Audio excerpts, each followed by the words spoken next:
Welcome back to MFO, everybody. Thanks for tuning in to another episode. I want to talk today about dual threat fishing. They're actually down practicing as you're watching this video on Okeechobee. I believe the tournament starts tomorrow. And if you remember, I interviewed Ethan, who's running the events and the tournament organization, a couple of months ago. And he told me about what their plans were then. A lot has changed from then till now.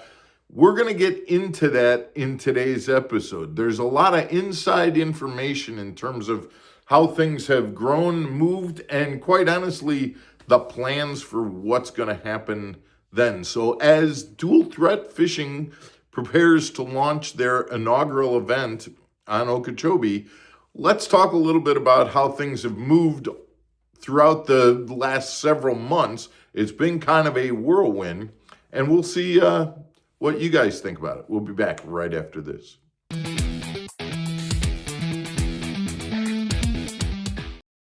Welcome back to Mark Fisher Outdoors, everybody. I'm Mark Fisher. So, like I said, a couple of months ago, I talked to Ethan from Duel Threat Fishing and reminding you and kind of going over what we talked about. At that point, this was a team series coming off of a lot of the popularity of the Major League Fishing team series and things like that.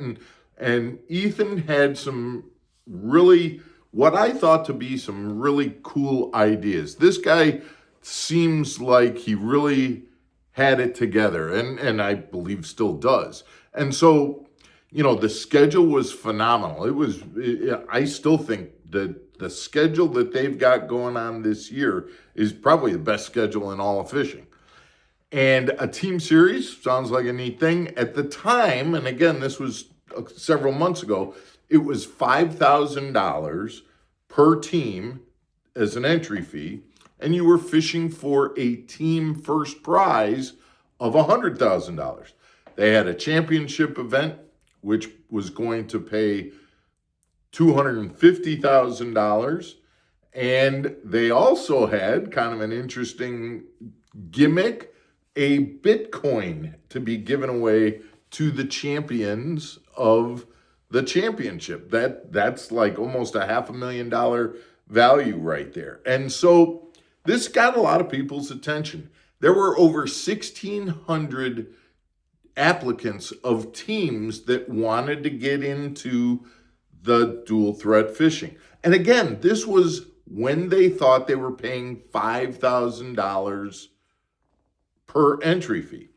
Well, Ethan was getting sponsors, knew that he had money lined up to run this, knew that he had the right people.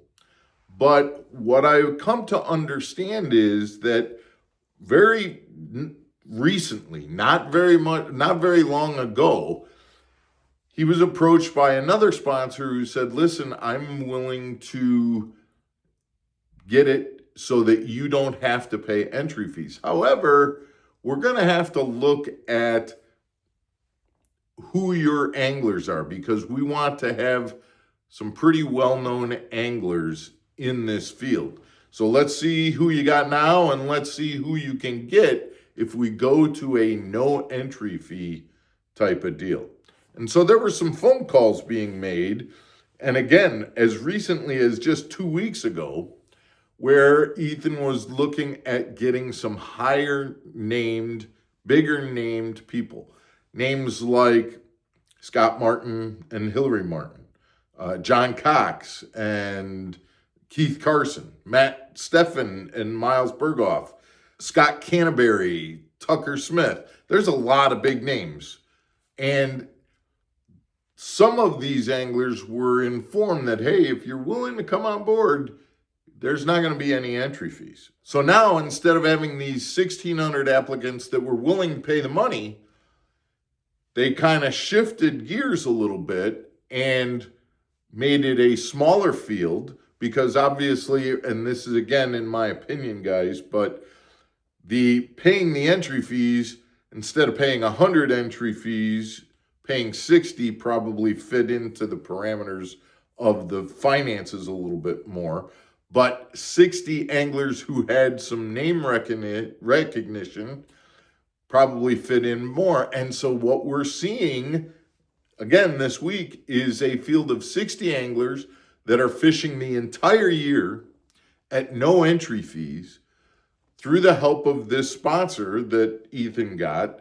And it really sounds like there is a lot moving forward that's even going to be better. The first thing, obviously, is adjusting to this very quick change that happened, like I said, just a couple of weeks ago, getting everything in line and getting down to Okeechobee and getting this first event underway. So they're working on that. To my knowledge, there are anglers who are going down to Okeechobee right now who, quite honestly, details about where they're going out of or what the format is for fishing. Is it best five or however it is? There's anglers that don't really know all of those details.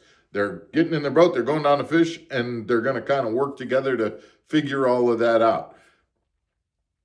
But as this moves along, I think we're going to see that they really kind of get things going in the right direction. That's at least what everybody's kind of banking on. But right now, the anglers who are down there are banking on it from a standpoint of they didn't have to put any money down. They're taking it on faith. And again, I'm going from my experience talking with Ethan. I think that he's got the right idea, and I believe that he's got a pretty good head on his shoulder, and I think that this might end up going somewhere. Obviously, one of the things that they're going to want to do real quick is get that tournament streaming so that people can watch this, because team tournaments are really a positive thing right now. Being able to watch big name anglers fishing with a partner, the camaraderie, the skills, and the things that you can learn from watching them, it's very, very entertaining. So they're going to want to get that streaming going as quick as possible. I'm sure that's one of the big parts. And then the sponsor who's providing all the funding is going to start seeing some big benefits from that, in my opinion. So, guys, that's the information that I know now. We'll keep tabs on how the anglers do down in Okeechobee. It's cold front going on right now, so we'll see how that plays. Big north wind coming out over across Okeechobee. We'll see.